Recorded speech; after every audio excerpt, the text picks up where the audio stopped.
Kasi mayroong mga DDS na Iminatics. Kung ano-ano pa mga palusot, no? Yung mga DDS talagang mga nag-iisip, yung mga hindi nabudol, ayaw na magpabudol dito kay Aimee. Eto na, barado. Siguro naman kayo mga Iminatics. Hindi ako naman nagsasabi lang ha. Kayo mga Iminatics na vloggers, siguro naman, hindi ko alam kung paano nyo nalulusutan ito. Saan pa kayo sululugar niyan? Huwag mo sabihin DDS ka pa rin. Ay, nako. Barado siya rito. Ay, yan ang sinasabi ko. Pag ikaw ay namamangka sa dalawang ilog, kailangan linyahan mo, ano ka ba talaga? Aimee Marcos o Aimee Duterte? Hindi, ako excited ako ha. Paano pa lulusutan ito ng mga Iminatics? Patay sila dito. Sayang. Hindi, makikita natin. Ako hindi. Kasi, alam mo, marami tayong nababalitaan na meron daw mga vloggers, ito si Aimee, no? Inom muna tayo. May mga vloggers daw to si Aimee, no?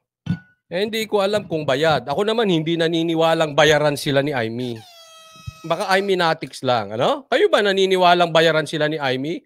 Hindi naman siguro.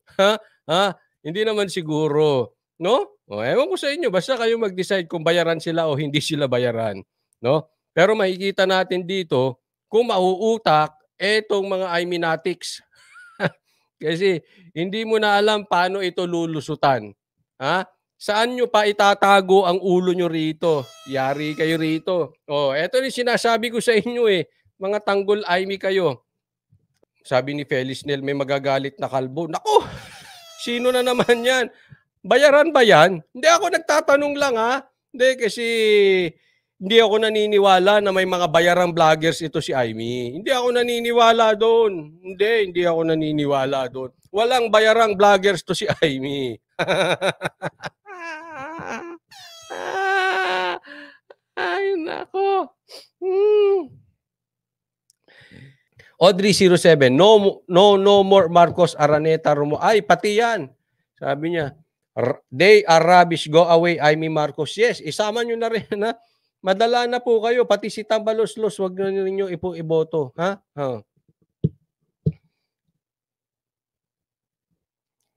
Sabi ni Anderson, as president, it should be country before family. PR Hardy had the chance to endorse Yorme. Instead, he kept quiet and allowed Marcos to win. And now he would come out and criticize the administration. Of course. Alangan namang manahimik siya, di ba? No, naiintindihan kita. Kasi actually, meron din tayong live dyan na binakbakan natin si PRRD. Kasi alam natin, ayaw niya kay Marcos pero hindi niya in-endorse. Alam natin gusto niya ako, naniniwala ako, of all the presidentiables, ang gusto ni PRRD that time, si Isko. But of course, I cannot prove that. But syempre, respeto sa anak niya. One thing for sure, hindi niya sinuportahan si Marcos. Yun po yung isang kasinungalingan na sinasabi sa inyo dati ng mga vloggers. Diba? Ang gusto raw talaga ni PRRD si Marcos. Ngayon, sinabi, kaya niya hindi in-endorso yun. Dahil alam niya, nasa PIDEA list.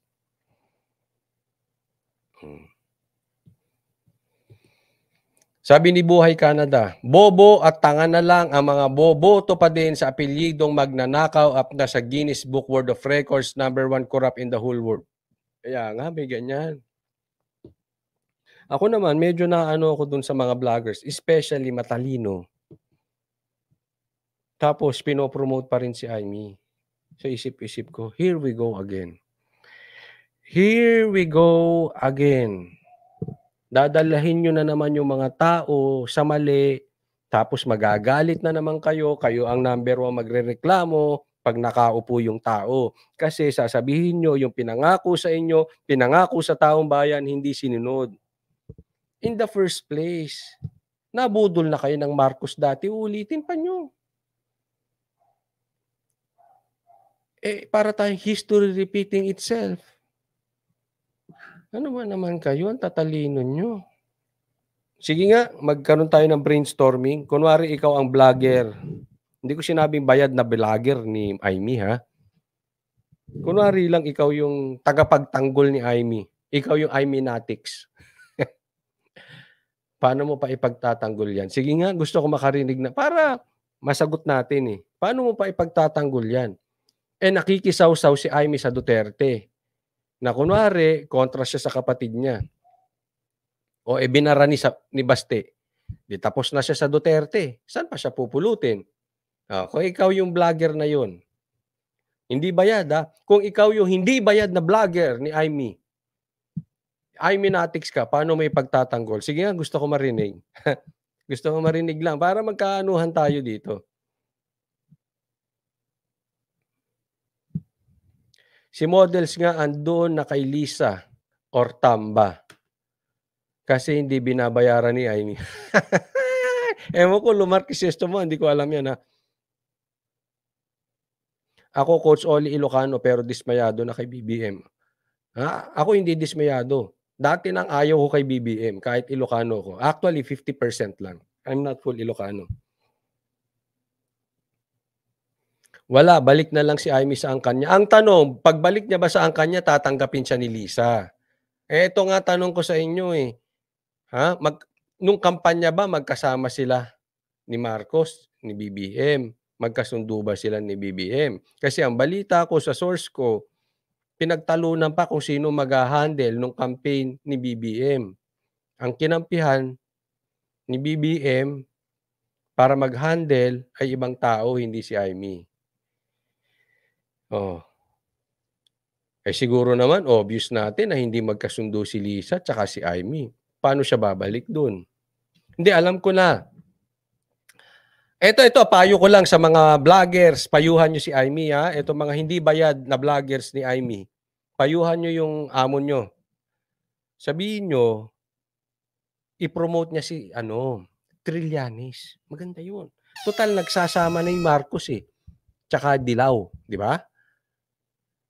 Punta siya sa Marcos, di na siya tatanggapin. Punta siya sa DDS, mas lalo siya hindi tatanggapin. Punta siya sa Dilaw. Oo, kausapin mo si Trillanes, si Llamas, yung mga yan. Kausapin mo yan. Diyan ka na lang. Kasi total, ang Dilaw nakikisawsaw eh. Irrelevant na sila, kaya sawsaw na sila ng sawsaw sa issue. Nagmumukha na silang tanga dahil nasa Gedli na lang sila eh. Wala na sila. Usapan ngayon, Marcos Duterte na pula at DDS eh. Ngayon, yan ang pagbabalik mo. Yan yung ginawa nung iba eh. Yung iba, yung mga hindi nag-BBM, dalawa pinuntahan. Di ba? After the election, yung mga vloggers na hindi nag-BBM, humina. Dalawa yung pinuntahan. Yung iba, artista vlogger, yung iba naging dilawan. Kinuha nila yung dilaw market. Kinuha nila yung dilaw viewers. Yung iba, kinuha yung viewers ng Tito Vic and Joey. Kami yung hindi, wala, Duterte pa rin. Diretso pa rin. Ayan. Di ba? Gayahin mo yung iba na nagdilaw kasi hindi naman Lenny eh. Yung iba hindi Lenny, bigla na lang naging dilaw. Kung kinuha nila yung viewers ng mga dilawan. Ganun ang gamin mo, Aimee. Doon ka na lang. Palagay ko, tatanggapin ka ng dilaw. Kasi sa Marcos at DDS, malabo ka na.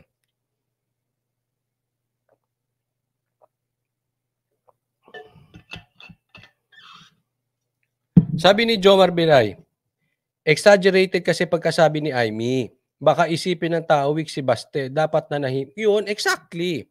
Dapat na nahimik si Aimee. Kadaldalan eh. I don't know dahil sa kaepalan niya being epalitiko.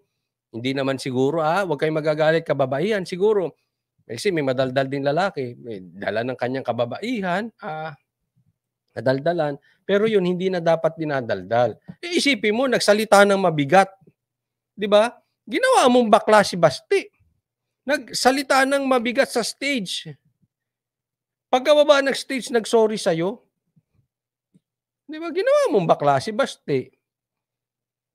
Yung pag-sorry niya, normal yon dahil kaibigan ka niya, nasaktan ka.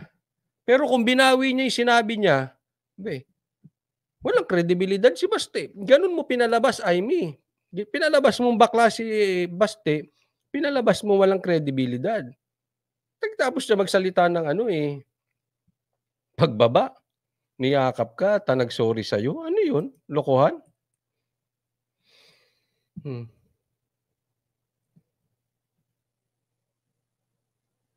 Sabi ni Nilo Ahon, Coach Oli, pakitanong palagi kay Raffy Tulfo at Coco Pimentel regarding sa mga ahensya na imbestigahan nila.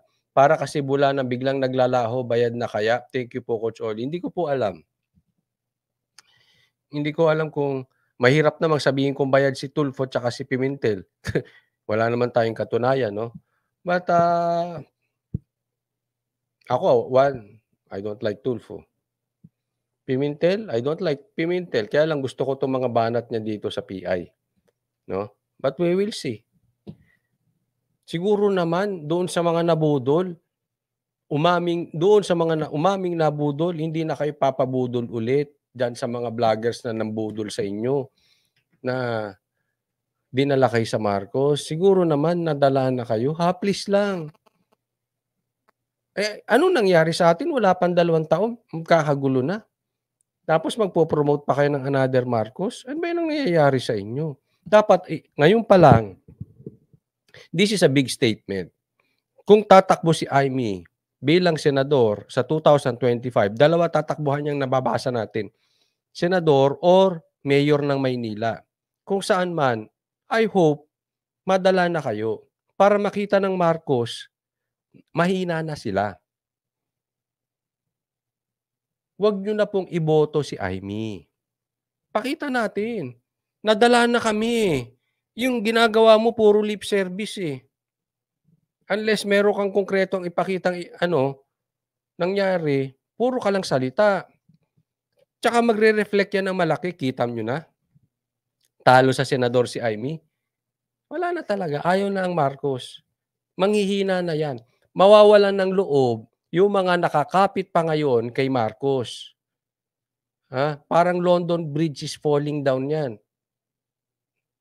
Dahan-dahan na yan bababa. Halimbawa, mayor na lang. Ako, pagka nag-mayor to, baka sabayan to ni Isko sa Maynila. May kalalagyan din siya kay Isko. Pag tinalo siya ni Isko sa Maynila, kung hindi naman siya nagsenador,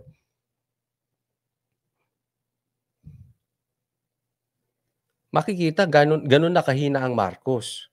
Para manahimik na. Manahimik na sila. Tigil na. Itigil. Tama si Basti. Tigil mo na yung drama mo. Drama ka sa media. Yung sinabi niya pang sa medyang yun, may agenda si Aimee. May personal agenda eh. Pwede naman niyang sinarili na eh. Uncle, Red GH, si Super Ate puro talk, wala naman sa gawa. In short, chismis lang. Correct. Sabi naman dito, basta no more Marcos and Dilawan na sana. Pumili tayo ng bago at totoong public servant. Tama naman si Milks Music, no? Pero pagbigyan mo na si Aimee, punta na siya doon. Makausapin niya si Laila de Lima, si Trillanes, si Ontiveros. Ayan, sila mag-jamming kasi maiingay sila, mahilig sila sa drama eh. Sila mag-usap.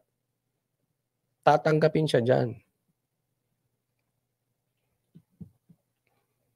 Mahal kong Pilipinas, exposure lang yan. G. Salatar, correct ka Coach Oli, meron siyang agenda. G. Tama sabi ito.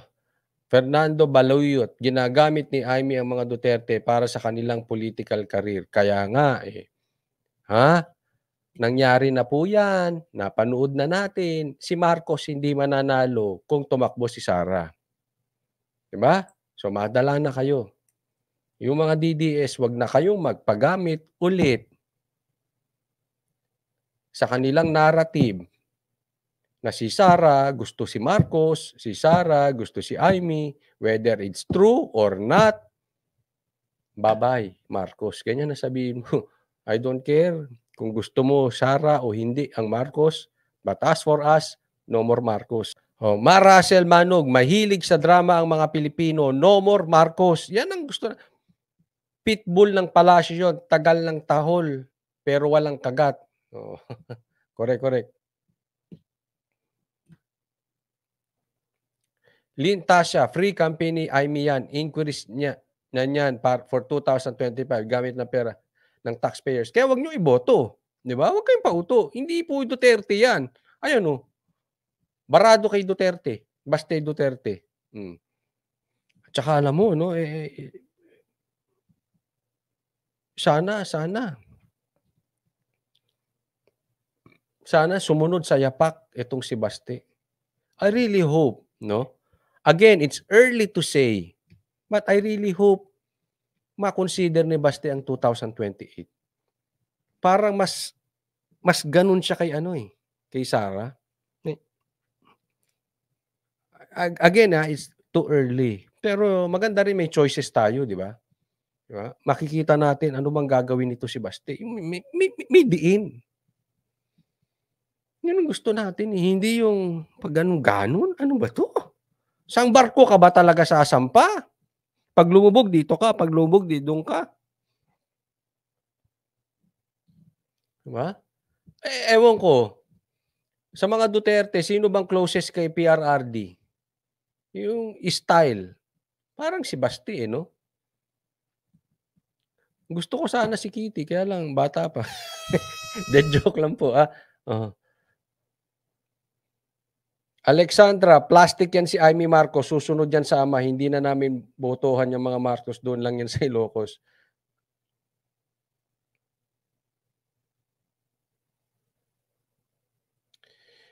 Jocelyn Peria. Sana po Sara, Vic, or Sara Bong. Go. Tingnan muna natin si Vic. We will see kung tatakbo siya. Gusto kang tumakbo siya for Senate Mag one-on-one sila, paramihan sila ng boto ni Tambaluslos kung sino mas malaki. O, di ba? Si Mayor Baste, di ba? Tsaka Mayor may alam Executive, may alam. Pwede maging presidente. Sana.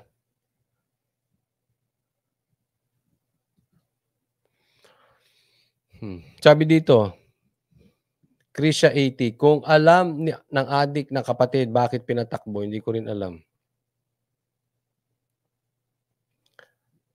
Si Basti kasi very frank. Kung ano ang gusto niyang sabihin, sinasabi niya. Matamaan ka man, wala siyang pakialam. Oo nga Medyo hindi na nga ganyan ngayon si Sara. Dati kilala natin si Sara, biglang nananampal. No? Ngayon medyo iba na Siguro, but it comes with the position. Kasi medyo, syempre, iba na ngayon si Sara. Vice President na. Claudine, si Baste mas naglalabas pa ng totoong saloobin. Diretso. Correct. Nick Leonista Channel. From the start, I don't trust Aimee. Si BP Sara dahil kaibigan ang dalawang Marcos. Kaya lumamya in aid of election. O kaya in aid of re-election yan si Sara.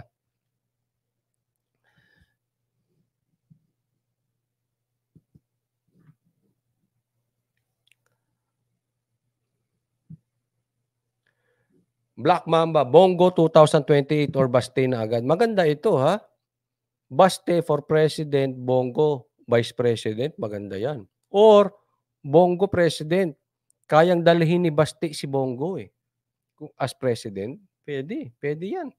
Bongo, tapos Vice President si Baste, kaya yan. Dala yan, bit-bit yan. Jeb Rivera, mukhang si Baste sa 2028, correct? Sana. Jeb Rivera, mukhang nag-iintay lang ng right timing si BP Sara kasi once na si Marcos ang bumanat ng una, babawi si BP Sara. I hope. Siguro naman magsasalita na si BP Sara pag padamputin na ng ICC si Tatay Digong. Coach, magaling yan si BP Sara, tahimik lang yang gumalaw. Posible. Posible. Baka galawang BP lang siya ngayon.